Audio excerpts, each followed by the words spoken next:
Assalomu alaykum, hurmatli Odob Nazmnavo kanalining ashaddiy muxlislari, obunachilari va YouTube tomoshabinlari. Bugun biz o'tgan videomizni Ishkor qishlog'ining tarixidan bir tomchi mavzuining davomini bayon qilamiz. Marhamat, eshitib tinglang. Yana Bojangal ta'rifini davom ettiraman. Yana Bojangal tarifi. Asal jiydalaring seni unutganim yo'q, shirinligi og'zimdan hali ketgani ham yo'q.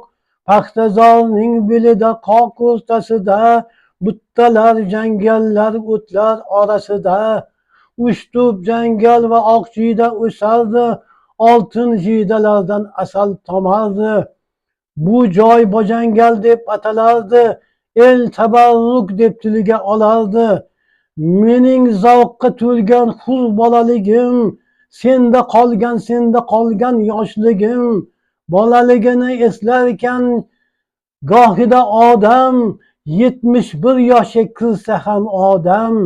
Bolaligim jiydalar shoxida qoldi, shoxlardan uning barglari oldi. Hislarim bol jiydalar bargida qoldi, izlarim ham tuprog'ing qatida qoldi. Ne odamlarni sen ko'rding Oqjangal, Bojangal senda is chiqarishar edi, yumshoq bo'rsoqlar pishirishar edi. Bolalarga uni har dam ulashar edi. Men ham bir bolakay edim o'shanda, bo'g'irsoqni cho'pdan sug'urib yeganda, mazza qilar edim men ham o'shanda. Bo'rsoqlar mazzasi qolgan o'shanda. Kimdir Oqjangalga ko'tardi bolta, ayamay chopib tashladi shartta. Yoningda yo'q edim men, olisda edim, bolta ko'targan qo'lni to'xtatolmadim. Hech kim uni to'xtatishga jur'at yetmadi, loqaydlik pinagini barbod yetmadi. Jiydayu jangalga hech shafqat qilmadi, jangalu jiydalar ervoh yerga qulladi.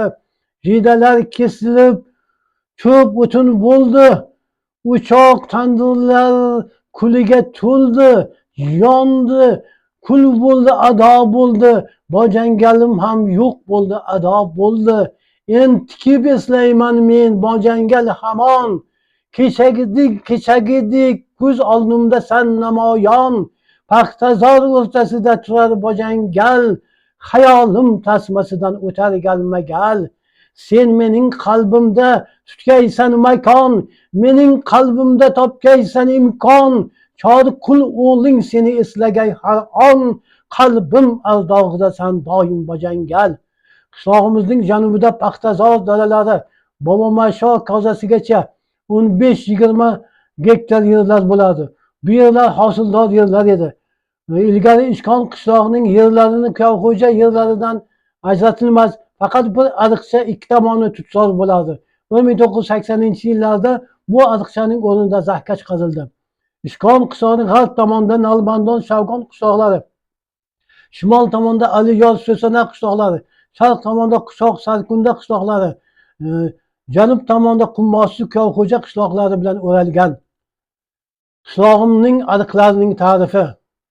Ishkon qishlog'ining ikki yonidan Shavgon va Shodmin oqar bag'ridan.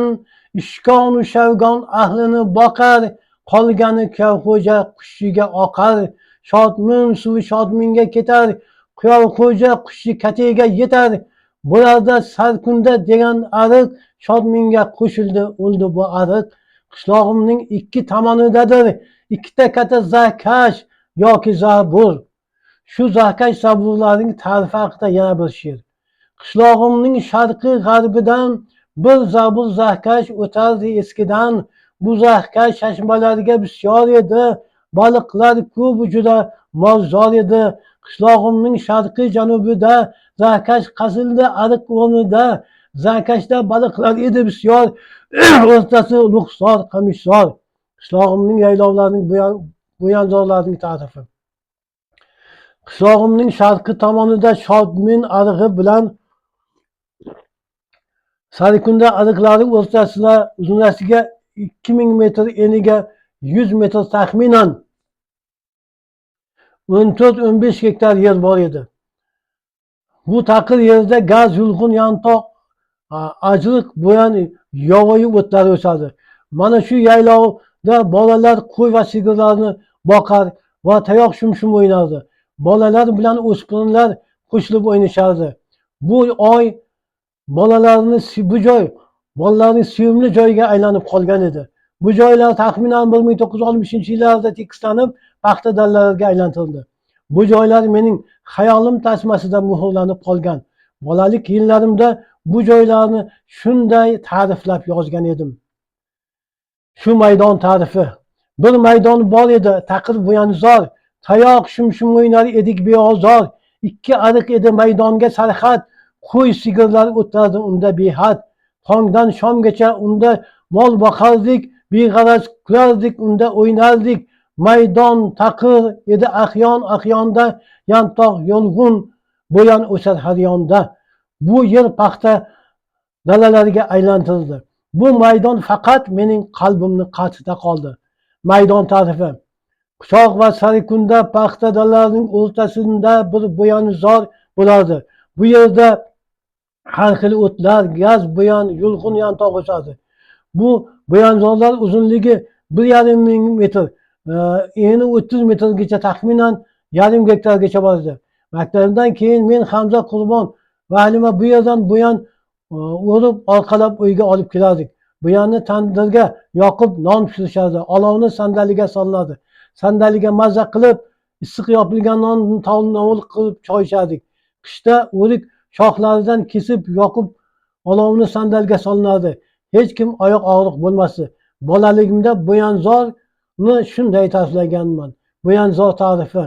Sarikunda va Quchoq orasida paxta dalalarining o'rtasida bir tashlandiq joy bo'lardi. Bo'yanzor o'sardi, yulg'un, gaz, bo'yan beozor. Kachkor bilan menki bo'yan o'rardim. Bo'yan o'rishni men yaxshi ko'rardim. Bu joy menga xush yoqar, qadrdon edi. Men uchun aziz bir yobon edi. Bu yerda o'zimni erkin sezardim. Bunda yayrab erkin nafas olardim. Hamza, Qurbon, Halima va men borardik. Biz bu bo'yanzordan bo'yan o'rardik. Har birimiz bo'yan o'tini orqalab uyga qaytardik, dalalar oralab. O'choqda yoqib bo'yan gulxanin, sandalga solardik olov cho'g'ini. Issiq bo'lardi qishda sandali, jonimiz rohati edi sandali. O'tib yillar buzildi bu bo'yanzor, qazildi o'rnida zahkash qamishzor. Bo'yanzorda qoldi shirin xotira, bo'yanzor yodimdan chiqmaydi sira. Qishlog'imning mehribon odamlarining tarifi. Endi qishlog'imning mehnatsevar, zukko, dili pok, mehmonnavoz odamlarining ta'rifini keltiraman. Bolaligimda 5-6 yoshimda mening aybim bilan bir hodisa bo'lgan edi. Shu hodisaga to'xtalib o'tmasak bo'lmaydi. Yozning jazirama issiq kunlaridan birida bolalik do'stlarim Qurbon, Halimalar bilan olov o'ynamoqchi bo'ldik. Halila uyidan gugurt olib chiqdi. Qurbonda sigaret bor ekan. Bizlar sigaretga chaqmoqchi bo'ldik. Biz sigaret chaqishga molxona yonidagi xashak bosilgan joyga o'tdik. Gugurt cho'qib sigaretni tutib donasini noqasddan xashakka tashlab yuborganmiz. Bir pasda xashakdan uyga o't ketdi. Onam qo'rqib shodmin arig'i bo'ylab yugurib uyimga o't ketdi deb dod solardi. Bir damda tumonat odam yig'ildi. Kimning qo'lida chelak, kimning qo'lida belkurak. Bir pasda ko'pchilik o'tni o'chirdi. Qaysidir ayolning boshiga chelak tushib ketib boshi yorildi. Yong'in hodisasini keyinchalik shunday ifodalanganman. Bolalik xotiralardan bir lavha. Yong'in. Bola edik, 5-6 yosh edik. Juda ham sho'x edik, bebosh edik. Men, Halila, Qurbon uchovlon olov o'ynamoq bo'ldik nogahon. Sigareta olib keldi Qurbon, gugurt muammoga aylandi shu on. Muammo yechildi, eshitdik uchovlon. Halila gugurtni toptirdi chaqqon. Izladik o'zimizga og'loq joy, beda xashak bosilgan og'loq joy. Biz bu yerda gugurtni chaqdik, cho'pni nohaq xashakka otdik. Xashakdan bedaga bir o't ketdi. Bu o'tdan uyimiz yonib ketdi. Sho'rlik onam chopar shodmin bo'ylab, uyim kuydi deb dod solar yig'lab. Men onamning oldidan dovdirab yugurardim, dovdirab, multirab. Odamlar tumonat bo'ldi shu on, qo'li qo'liga tegmaslicha qon. Kimdadir chelak, kimdadir belkurak, yong'in ila kurashib ketar mushtarak. Odamlar o'tni o'chirdi oxir, ko'pchilik ko'p ishga bo'larkan qodir. Yodimda yong'in mehlanib qoldi, murg'ak qalbimga g'ulg'ula soldi. Endi qishlog'imning mo'tabar aziz odamlari haqida so'z. Birinchi avlod Nurlayev Xolbobo. Xolbobo 1904-yilda Buxoro viloyatining Peshku tumanida tug'ilgan. 1941-45 yillarda Ulug' Vatan urushining qatnashchisi, ikkinchi guruh nogironi. Urushdan keyin bir necha yillar o'qituvchi bo'lib ishlagan. Chorvachilik va dehqonchilik qilib oila tebratgan. 4 o'g'il va 2 qizni tarbiyalab, o'qitib voyaga yetkazgan. U juda mehnatsevar, shijoatli, g'ayratli inson bo'lgan. 20 sotixcha yer uchastkasi bo'lgan. Unda har xil uzumlar, toyfi, turkmani, halili, obi, beshti, sho'rg'oni bog'i bo'lgan. Bu bog'da mahtobi, javpazak, dumcha, borik, qishki olmalar, bixi, anor, anjir, qorovuli, har xil o'riklar, shaftollar, qovun tarvuzlar g'arq pishib yotardi. Toyfi uzumdan ishqori mayizlar, sho'rg'oni uzumdan soyaki mayizlar qilinadi. Shu 20 sotiq uzumzorni bir o'zi ketmon bilan ag'darar. Tarix va adabiyot fanlarini yaxshi bilar edi. Navoiy, Muqimiy va Mashrabning ko'pgina she'rlarini yoddan bilar edi. 2004-yilning may oyida Xolboboning 100 yoshligini nishonlandi. Xolbobo 2008-yilning avgust oyida vafot etgan va Tali ishkonida dafn etilgan. Ikkinchi, Ne'mat bobo oddiy dehqon bo'lgan. Ne'mat boboning Tesha degan o'g'li va Toshbibi degan qizi bo'lgan. Razoq bobo. Razoq bobo dehqonchilik va qo'y bilan shug'ullanadi. Qo'shnimiz edi. Razoq boboning Shirin, Zarif, Asad degan o'g'illari bor edi. Razoq bobo anchagina sho'x odam bo'lgan. Razoq boboning eslaganda bir voqea yodimga tushadi. Men shunda chamamda 10-11 yoshda edim. O'sha vaqtlarda elektr toki hali qishlog'imizda yo'q edi. Odamlar sepilta, primus va primusda ovqat pishirardi, choy qaynatardi. Odamlar kechqurun 15 talik lampa shisha chirog'i bilan o'ynay yozardi. Shu lampa shisha yorug'ida kitob o'qishardi, ayollar tikish tikarishardi. Mana shu sepilta va lampa chiroq kerosin qo'yiladi. Pilik kerosini o'ziga tortadi. Pilik yoqilsa lampa shisha orqali xona yorishardi. Yana chiroq yorug'lik sochadi. Haftada bir marta qishlog'imizda arabada kerosinchi kerosin olib kelardi va kerosin deb baqirardi. Odamlar mis, ko'zalar, har xil idishlarda kerosin sotib olardi. Kunlardan birida kerosinchi amaki Sharifrahmon boboning uyining yonidagi tut daraxt soyasida to'xtab, kerosin deb baqira boshladi. Kerosinchi amaki qovoqni xush ko'rmas va yoqtirmas edi. Razoq bobo kerosin deb baqirganini eshitib tomga chiqdi va ikkita katta oshqovoqni olib tushdi. U ikkala oshqovoqni qo'ltig'iga olib kerosinchi yoniga keldi va salom berdi. Kerosinchi amaki oshqovoqlarni ko'rib jahli chiqib ketdi. Razoq boboga "Hey!" deb quvib ketdi. Hamma qahqaha urib kula boshladi. Bir muddat o'tgandan keyin kerosinchi jahli ketgandan so'ng Razoq bobo hech narsa bo'lmagandek ikki ko'zani ko'tarib keldi va kerosin olib ketdi. Bolaligimda bu voqea xotiramda muhrlanib qolgandi. Toshbobo Nurlayev. Bobo Ulug' Vatan urushining qatnashchisi. 1941-45 yillarda qahramonlarcha dushmanlar bilan kurashib, uni yengib qaytib keldilar. Kelishlaridan bir oy oldin qora xat kelgan bo'ladi. O'zlarining yillari kuni uylariga kirib keladilar. Hammani oq kiyimda ko'rib hayron bo'ldilar. Frontdan qaytgandan keyin o'qituvchi bo'lib ishladilar. Undan so'ng merob bo'lganlar. U kishi ilmli, mehnatkash, serg'ayrat, mehribon, mehmondo'st kishi bo'lgan. Toshbobo Xolboboning ukalari bo'lgan. Toshboboning farzandlari Roziya, Oliya, Hamza, Malika, Hakim, Matyoqub va Niyoz. Toshbobo mening amakim bo'lganlar. Men amakim Toshbobo haqida bir qiziq voqeani u kishining ayollaridan eshitganman. Yigitlik chog'larida amakim Toshbobo uylarida ulfatlari bilan ziyofatda o'tirganlarida navoz ma'ra urib suhbatlariga xalaqit beribdi. Shunda Toshbobo amakim sekin borib navosning og'zini chilpir ip bilan qattiq bog'lab, hech narsa bo'lmagandek kelib ulfatlari bilan suhbatni davom ettirdilar. Davosdan ovozi chiqmayotganidan xavotirlanib, ayollarning Sharofat-yanga chiqib qarasalar, Davosning og'zi chinur bilan qattiq rejalab bog'langan, zo'rg'a nafas olayotgan emish. Davosdan ayrilib qolishga bir baxya qolganmish. Toshboboning Eshboy degan ukalari ham bo'lgan ekan. Eshboy urushga borib, urushdan qaytmagan. Yodgor bobo. Yodgor bobo Xolbobo va Toshboboning ukalari bo'lgan. Yodgor bobo dehqonchilik bilan shug'ullangan. Kolxozda tabelchi bo'lib ishlagan. Xalq og'zaki ijoddan xabardor bo'lgan kishi. Guruhli, Kuntug'mish, Alpomish dostonlarini o'qigan ziyoli kishi bo'lgan. Yodgor boboning farzandlari Maqsad, Ruxsat, Ruqya, Shoira, Shohista va Ohista. Hayit bobo oddiy kolxozchi dehqon bo'lgan. Paxta ekish mavsumida chigitga yutganlar. Bu chigitni 4 g'ildirakli ho'kiz aravada dalaga chigit ekish traktorlariga tashiganlar. Yana shu aravada dalaga mineral o'g'it, azot, fosfat va mahalliy o'g'it tashaganlar.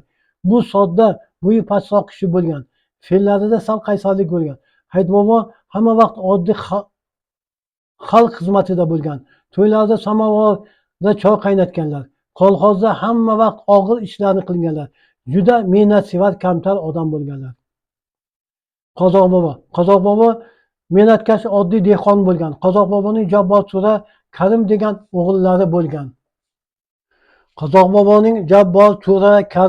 o'g'illari bo'lgan. Men 6-7 yoshimda qartayib vafot etganlar.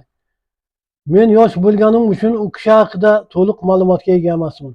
Alloh rahmat etgan bo'lsin u kishini. Sharif bobo yoki Sharif Rahmon. Sharif bobo ilmli odam edilar. U kishi Qur'oni Karimni o'qiy oladilar. Arabcha xat soatlari bor edi. Sharif bobo Yangi bozor posyolkasida bir necha yil raisi bo'lib ishlaganlar. O'zlariga to'q odam bo'lganlar. O'nlab yashik asalari bo'lgan. Kattagina bog'lari bo'lgan. Bog'larda har xil olmalar, nok, shaftoli, anjir, yong'oq, bihi va har xil uzumlar bo'lgan. Juda mehnatkash, dono kishi edilar. Men qachon borsam u kishi Qur'on o'qib turgan bo'lardilar. Sharif bobo Tali Ishkon tepaligida Qur'on bilan o'zlarini ko'mishni vasiyat etganlar. Shundan keyin Tali Ishkon mazorga aylandi. Odamlar qo'yila boshlandi. Sharif boboning farzandlari Usmon, Shafoat, Haydar, Qurbon. Orif bobo baland bo'yli, yuzlari ozg'in kishi bo'lgan. Orif bobo islomiy ilmdan boxabar, toat ibodatli kishi bo'lganlar. Bir yil brigadada polis ekkanlar, qovun tarvuz ekkanlar. O'sha yili qovun tarvuzlar rosa yaxshi bo'lgan. Men ham qovunxo'rlikka borganman. Qovun tarvuzlar rosa shirin bo'lgan. Men maktabni bitirgandan keyin 1-2 yil Orif bobo bilan birga tong otmasdan burun eshakda cho'lga yantoq chopishga borardik va tushlikka yaqin uyga qaytardik. Keyin kechgacha bo'sh edik. Orif boboning bittagina boltagan qizlari bo'lgan. Nusrat og'a o'rta bo'yli, gavdali, Sarg'ishdan kelgan odam edi. U traktorchi edi. Paxta ekardi, kultivatsiya qilardi va mashinada paxta terardi. Nusrat og'a Sariqdan kelgan jahldor kishi edi. Nusrat og'aning farzandlari Toshbek va Bozorgul. Hoji Qurbon bobo gavdali, baland bo'yli, polvon odam bo'lgan. Kolxozda brigadir kolxozchi bo'lib ishlagan. Polischilik qilgan. Ishkon ko'lini zaxirni ketkizgan. U yerda qovun tarvuz ekkan. Qovun tarvuzlar qo'ltiqqa sig'mas darajada katta va shirin bo'lgan. Hoji boboning bedonalari ko'p bo'lgan va ularning sayrashni yoqtirgan. Aytishlaricha Hoji Qurbon bobo urushga o'z o'rniga mening Eshboy degan amakimni jo'natganmish. Negadir Hoji Qurbon bobo bizlarga Eshboy deb murojaat qilganda jahlim chiqardi. Hoji Qurbonning farzandlari Olima, Ro'zigul, Robiya, Rizoqul. Navro'z bobo ko'p yillar kolxozcha, hisobchi, buxgalter bo'lib ishlagan. Qotmadan kelgan o'rta bo'yli kishi bo'lgan. Serjahli odam bo'lgan. Navro'z boboning farzandlari Mogul, Salim, Salom va Nordona. Jo'ra bobo bo'yi pastroq, to'ladan kelgan bug'doyrang kishi bo'lgan. U oddiy kolxozchi bo'lgan. Jo'ra boboning farzandlari Chorqul, Havoqul va Rayhon.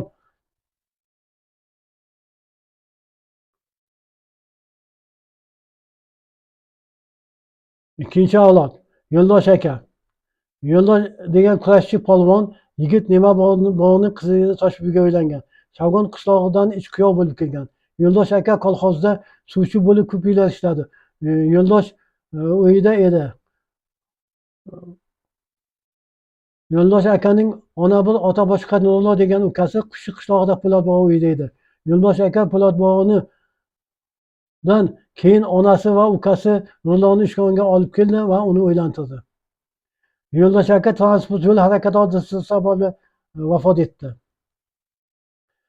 Nurlayev Ne'mat aka 1941-yilda Ishkon qishlog'ida tug'ilgan. Shu qishloq ko'chalarida ulg'aydi. 3 yil harbiy xizmatda bo'ldi. Keyin kolxozda traktorchi va tabelchi bo'lib ishladi. U Xolboboning to'ng'ich va Ne'mat akaning farzandlari Gulnoz, Gulshod, Shamsiddin, Sharof va Gulshan. Nurlayev Ismat aka shu qishloqda tug'ilib o'sgan, o'qigan. Buxoro davlat pedagogika oliygohining ximiya biologiya fakultetini tugatgan. O'rta maktabda kimyo fanidan dars bergan. U o'ta mehribon, kamtar odam edi. Ismat aka juda mehnatga inson bo'lgan. Ismat akaning farzandlari Zavqi, Shavqi, Zafar, Nodira. Nurlayev Bahodir aka shu qishloqda tug'ilib o'sgan, o'qigan. U Buxoro davlat meditsina bilim yurtini tugatib, feldsherlik bo'lib ishlagan. Keyinchalik Samarqand davlat tibbiyot oliygohini bitirib, shifokor bo'lib ishlagan. Bahodir aka g'ayratli, mehnatkash, ko'ngli o'ta nozik kishi bo'lgan. Bahodir akaning farzandlari Ixtiyor, Baxtiyor, Qandiyor, Sadoqat. Nurlayev Shoriqul ham shu qishloqda tug'ilib o'sgan. U Buxoro davlat pedagogika oliygohining rus tili va adabiyot fakultetini tugatib, o'rta maktabda rus tili va adabiyotdan dars bergan. 1981-yilda oilasi bilan Toshkentga ko'chib kelgan. Bu yerda ham o'qituvchi bo'lib ishlagan. O'zbek adabiyotiga, xususan nazmiga qiziqqan, she'rlar mashq qilgan. Uning hayotnoma 2, umrnoma, Ibn Sino, Ishkon qishlog'ining tarixidan bir tomchi kabi nashr etilmagan asarlari, mashqlari bor. Shoriqulning farzandlari Jamshid, Jahongir, Jamol, Nilufar, Hulkar va Jalol. Ne'matov Tesha aka shu qishloqda tug'ilib o'sgan oddiy mirishkor dehqon, chorvachilikni yaxshi ko'radi. Cho'lda qo'y boqqan, toat ibodatli odam. Tesha aka yigitligida tomorqasi yaxshi bog'ga aylantirgan edi. U bog'da uzumni har xil navlari, Obi, Halili, Shavgoni, Shirg'oni, Behishti, Husaynilar bo'lardi. Olmaning har xil navlari, qaroli, nok, anjir, shaftolilarning turli xil navlari, jindalari o'sar edi. Tesha akaning farzandlari Ziyodullo, Murodullo, Suhrob, Risolat, Malon. Razoqov Shirin aka ham shu qishloqda tug'ilib o'sgan oddiy kolxozchi, suvchi, mehnatkash inson bo'lgan. Shirin aka suvchilik qilib birinchilardan bo'lib sariq rangli Jiguli sotib olgan. Shirin aka Razoq boboning katta o'g'li edi. Shirin akaning farzandlari Halima, To'ybibi, Davlat, Davron, Kenja. Razoqov Zarif aka Razoq boboning ikkinchi o'g'li va Zarif aka shu qishloqda tug'ilib ulg'aygan. Oldin Zil 130, keyin Buxoro Leninizm Laz avtobuslarini haydagan.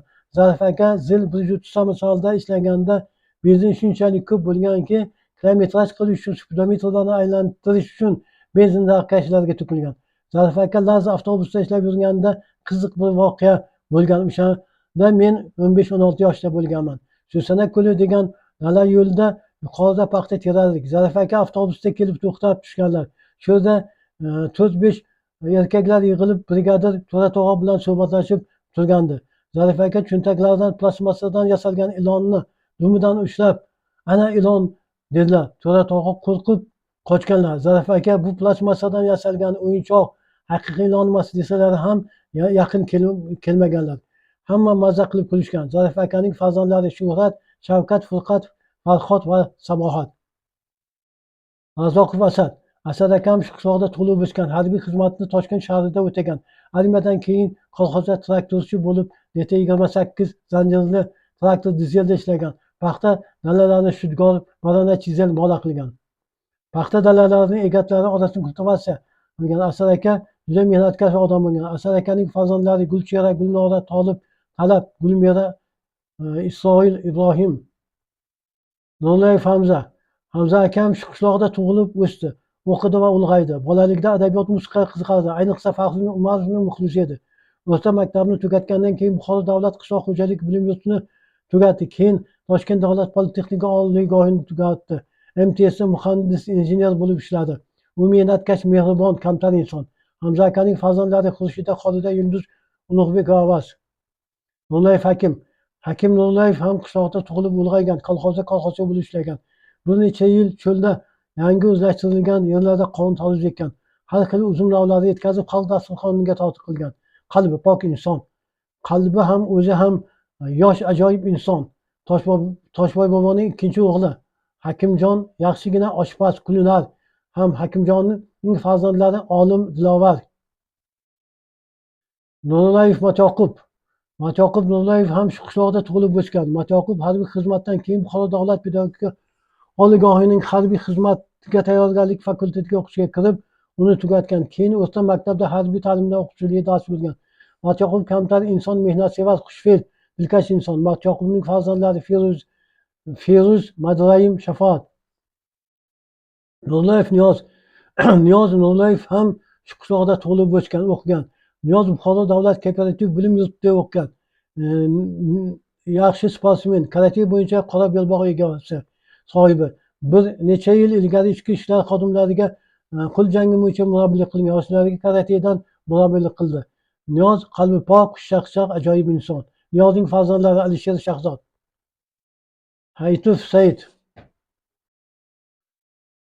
Hayitov Said aka ham shu qishloqda tug'ilib o'sgan. Hayit boboning katta o'g'li, kolxozda oddiy kolxozchi bo'lib ishlagan, brigadada eng og'ir ishlar bajargan. Said aka samolyot paxta dalalarini defoliatsiya qilganda qizil bayroqni ko'tarib turgan.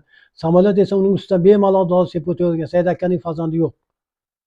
Hayitov Sadi Hayit boboning ikkinchi o'g'li. Sadi Hayitov shu qishloqda tug'ilib o'sgan, xushchaqchaq, qalbi pok inson, mehnatsevar, kamtar. Hozir Peshku tumani Yangi bozor sharsiyasida yashaydi. Oilali farzandlari bor. Hayitov Rahim Hayitov shu qishloqda tug'ilib o'sgan, o'qigan. Rahim Hayit boboning uchinchi o'g'li. Rahim ishchan, mehnatsevar, odobli, qalbi pok inson. Rahimjon savob ish qilishni yoqtiradi.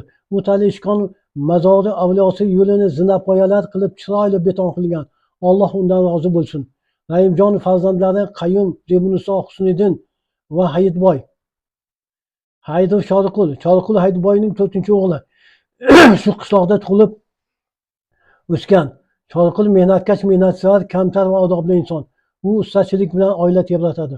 U bir necha yil Rossiyada ishlab kelgan. Choriqulning farzandlari Sanam, Fotima, Zuhro, Masra, Sunnat. Qazoqov Jabbor tog'a ham shu qishloqda tug'ilib o'sgan. Ikkinchi jahon urushiga qatnashib yarador bo'lib qaytganlar. O'ng qo'llaridan faqat ikkita barmoqlari qolgan. Uchta barmoqlarni snaryad oskolkalari olib ketgan. Jabbor tog'a umrlarining oxirigacha Buxoro viloyati Peshku tumani Amurayxon Beruniy nomli maktabda o'qituvchilik qilganlar, o'quvchilarga ta'lim berganlar. Jabbor tog'a ulfat kishi bo'lgan. Ulfatlari Zarifjo'ra, Ubaydullo, Nurullo va Hamdam Ro'ziyevlar bo'lgan. Qazoqov To'ra tog'a ham shu qishloqda tug'ilib o'sgan, ulg'aygan. To'ra tog'a Buxoro davlat qishloq xo'jalik texnikum tugatib, kolxozda mexanik bo'lib ishlaganlar. Traktorni sozlaganlar, keyinchalik brigadir bo'lib ishlaganlar. Mehnatsevar, kamtar, vazmin inson bo'lganlar. To'ra tog'aning farzandlari To'ymurod, Rohila, Rayima va Ano, Elmurod, Bekmurod, Zokir, Zoir, Jo'rabek va Tohir. Qazoqov Karim tog'a ham shu Ishkon qishlog'ida tug'ilib o'sgan. Karim tog'a mehnatsevar, kamtar, mehribon, haqiqatgo'y inson. Karim tog'a kolxozda bir umr kolxozchi, suvchi bo'lib ishlaganlar. Karim tog'aning farzandlari Maryam, Dilorom, Gulmurod, Ma'rifat, Kamol, Komil va Naim. Rahmonov Usmon akam shu qishloqda tug'ilib o'sgan, kasblari muhandis, injener bo'lgan. Kolxoz injeneri bo'lib ishlaganlar. Usmon aka Sharif boboning katta o'g'illari edi. Usmon aka texnikani yaxshi tushungan inson edi. Qishlog'imizda elektr toki kelmasdan oldin Usmon aka Andijonka nasosini shkafiga, generator shkafini remen bilan ulab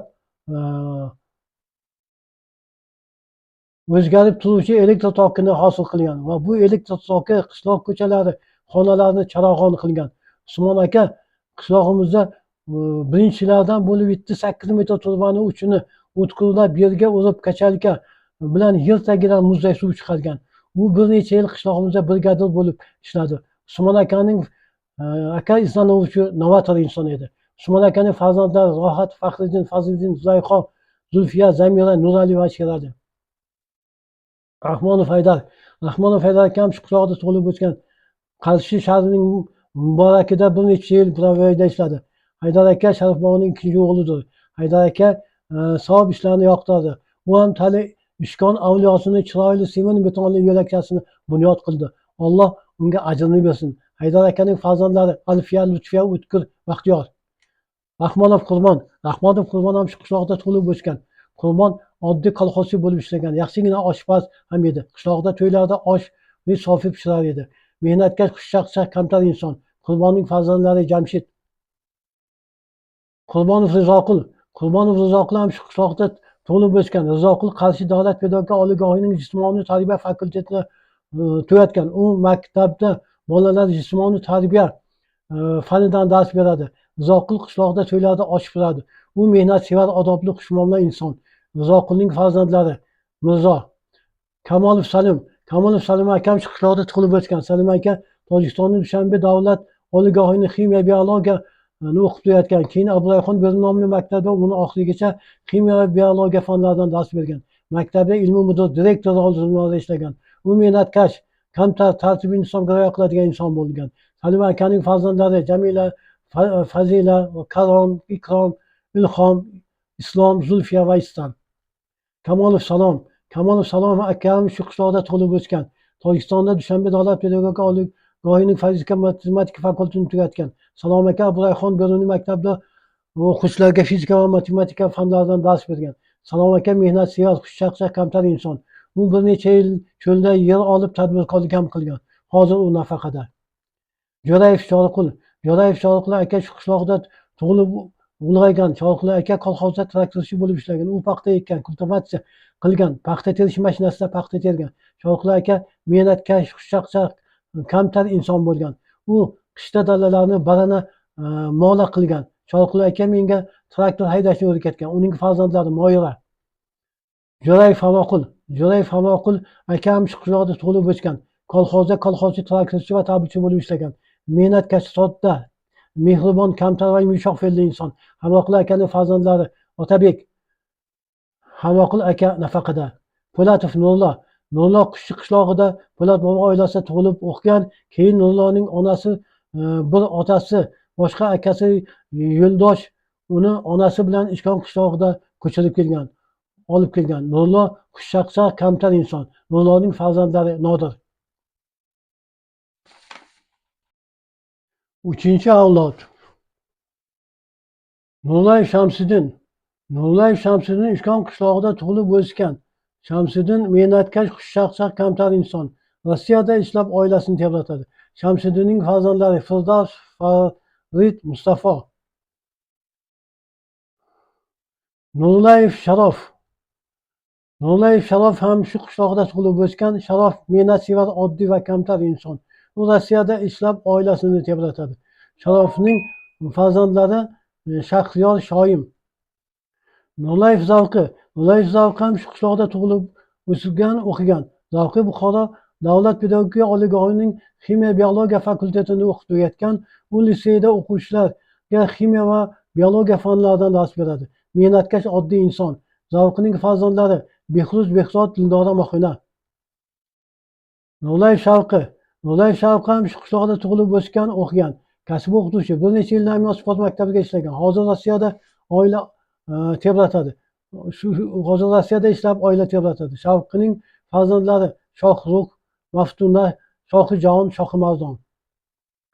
Nurlayev Zafar ham shu qishloqda tug'ilib o'sgan, o'qigan. U Buxoro davlat universitetining ximiya oliygohini ximiya biologiya fakultetini o'qib tugatgan. Shu oliygohda talabalarga ximiya biologiyadan fanlardan dars beradi. Kimyo fanlari nomzodi. Zafarning farzandlari Mashhura, Jasmina, Jahonmirzo. Nurlayev Ixtiyor ham Ishkon qishlog'ida tug'ilib o'sgan, o'qigan. Nurlayev Ixtiyor ichki ishlar bo'limiga ishlab nafaqaga chiqqan. Ixtiyor mehnatkash, kamtar, mehribon, ko'ngli oq inson. Ixtiyorning farzandlari Gulasar, Marjona, Saidabegim, Bahodir. Nurlayev Baxtiyor ham shu qishloqda tug'ilib o'sgan, o'qigan. Baxtiyor Rossiyada ishlagan. Hozir Buxoro shahrida ko'p qavatli uylar quradi. Mehnatkash, oddiy, kamtar inson. Baxtiyorning farzandlari Gulnoza, Sabrina, Intizor. Nurlayev Nurlayev Qandiyor ham shu qishloqda tug'ilib o'sgan. Qandiyor Rossiyada ishlab oila tebratadi. Mehnatsevar oddiy kamtar inson. Qandiyorning farzandlari Sevinch Bahrom, Ne'matov Ziyodullo ham shu qishloqda tug'ilib o'sgan. U usta duradgor, shu kasb bilan oila tebratadi. Ziyodullo mehnatkash, kamtar, kamgap inson. Musiqaga yoshligidan qiziqadi. Ziyodulloning farzandlari Asliddin, Orzu. Ne'matov Murodullo ham shu qishloqqa tug'ilib o'sib o'qigan. Buxoro davlat pedagogika oliygohini musiqa fakultetini o'qib tugatgan. Buxoro shahrida yashagan. Hozir Sirdaryoda yashaydi. Murodullo mehnatsevar, oddiy kamtar inson. Murodulloning farzandlari bor. U Tesha boboning ikkinchi o'g'li. Videomizning davomini boshqa videolarda, mavzumiz davomini boshqa videolarda berib boramiz. Endi esa Ishkon qishlog'ining dalalari, ariqlari va odamlari ta'rifini davomi haqida she'r. Men tug'ilib o'sgan qishloqning nomi Ishkon. Bu so'zning ma'nosi bo'lar ishga kon. Dalalar kengu katta bepoyon, oqar ariqlarda obi ravon. Yoboni poyinda mosho kozasi, qishloqning quyisida yerning tozasi. Cho'chqaxona dalasi g'arbiy tomonda, Rahimboy bog'i ham o'sha yobonda. Mojangal xislatga ega bo'lgan joy, jiydalari asal boylaydigan joy. Avvallari bunda is chiqarilgan, bo'rsoqlar pishirib ulashilgan. Yoboni balo plantatsiya tutzor, Sekunja ko'li So'sana qamishzor. Ishkon qishlog'ining ikki yonidan shodmonu shavgon arig'i uning oqar bag'ridan. Shavgon arig'i suv o'ynab oqar, Ishkonu Shavgon ahlini boqar. Shodmin suvi oqib shodminga yetar, Kurovxo'ja qushchi katiga yetar. Ishkonda bor edi 13 xonadon, bir-biriga juda mehribon. Sharif Rahmon, Navro'z Kamol, Boqazoq, Jo'ra bobo, Hoji Qurbon, Borazoq, Bone'mat, Borif, Boqolboy, Hayitu Lutfullo, Yodgor, Botoshboy. Bulardan tug'ildi farzand zurriyot. Qishloq ahli ko'paydi va bo'ldi ziyod. Sharif Rahmondan Shafoat Usmon, Haydar aka yana bir o'g'lon Qurbon. Navro'z Kamoldan 2 qiz o'g'lon, Mogul Nurdona, Salimu Salom. Boqazoqdan Jabboru To'ra Karim, Bojo'radan Rayhon Chori Hamroqul. Bohojidan qizlar bilan Rizoqul, Boqolboydan Gulandomu Ne'mat, Dilorom Choriqul, Bahodir Ismat. Bohayitdan Said, Sa'di Rahim Chori va Zibo. Yodgordan Maqsad, Ruxsat, Og'ishta, Shohista, Shoira. Bu Toshboydan Hamza, Hakim, Niyoz, Roziya, Matyoqub, Malika, Matlab va Oliya. Qishlog'imning odamlari bo'lgan ko'p ahli, bir-biriga mehribon, hamdard va yakdil. Kelsa agar uyiga bir aziz mehmon, bir kundan chorlagan edi har bir xonadon. Bir bayram davom etardi 13 kun, har xonadonda bayram bo'lardi bir kun. Bir to'y bo'lsa bari jamul-jam edi, yomon kunida hamdardu hamdam edi.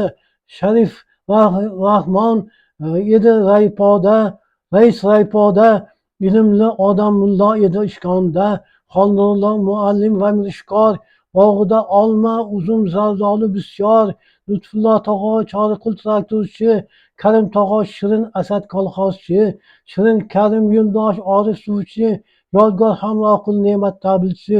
Toshboy amakiyu Botir zo'r mirob, suv to'g'onlariga qarovchi arbob. Jabbor tog'a edilar zo'r muallim, o'quvchilarga berdilar ko'p ta'lim. Usmon aka novator, zo'r muhandis, Andijonga elektrini etdilar hadis. Sharofatdan o'ylar ravshon, Ishkon ko'chalari bo'ldi charog'on. To'ra tog'i tufayli kachalkalar qurildi, yerga 8-10 metr turba urildi. Bir oz aziyat, sal mashaqqat bo'ldi, yozda har uyda muzday suv bo'ldi. Bahodir shifokor, Hamza muhandis, Salom o'qituvchi, Haydar Buravik, Raim tadbirkor, To'ymurod quruvchi, Ilhom prokuror, To'ymurod quruvchi, Ilhom prokuror, Niyozjon jangchi. Har kasbning egasi bordir qishloqda, har ishning egasi bordir qishloqda. Yozsam uning ta'rifini ado bo'lmasdir. Suv ado bo'ladi, ammo u ado bo'lmasdir. So'z ado bo'ladi, u ado bo'lmasdir. Chorqul so'zni cho'zmay, etgin muxtasar. Qishloq bolning ham ozi shirindir shakar. Qishlog'im seni ta'rifing bo'lmas tamom. Tarixingdan bu bir tomchidir vassalom.